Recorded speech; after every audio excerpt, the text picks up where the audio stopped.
রাখাল বললে, আজ্ঞে সে তো 7 ক্রোশ হবে, আজ সেখানে যাবেন না। পথে ভীষ্মহাটের মাঠ, তার কাছে শ্মশান, সেখানে ডাকাতের ভয়। ডাক্তার বললেন, বাবা রোগী কষ্ট পাচ্ছে, আমাকে যেতেই হবে। তিলপনি খালের ধারে যখন পালকি এলো, রাত্রি তখন 10টা। বাদন আলগা হয়ে পালকির ছাদ থেকে ডাক্তারের বাক্সটা গেল পড়ে।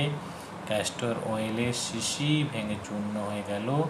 বাক্সটা তো ফের শক্ত করে বাঁধলে, কিন্তু আবার বিপদ। খাল পেরিয়ে আন্দাজ 2 ক্রোশ পথ গেছে, এমন সময় মড়মড় করে ডান্ডা গেল ভেঙে, পালকিটা পড়ল মাটিতে। পালকি হালকা কাঠের তৈরি। বিশ্বম্বর বাবুর দেহটি স্থূল। আর উপায় নেই, এখানেই রাত্রি কাটাতে হবে। ডাক্তারবাবু ঘাসের উপর কম্বল পাতলেন, লণ্ঠনটি রাখলেন কাছে, শম্ভুকে নিয়ে গল্প করতে লাগলেন।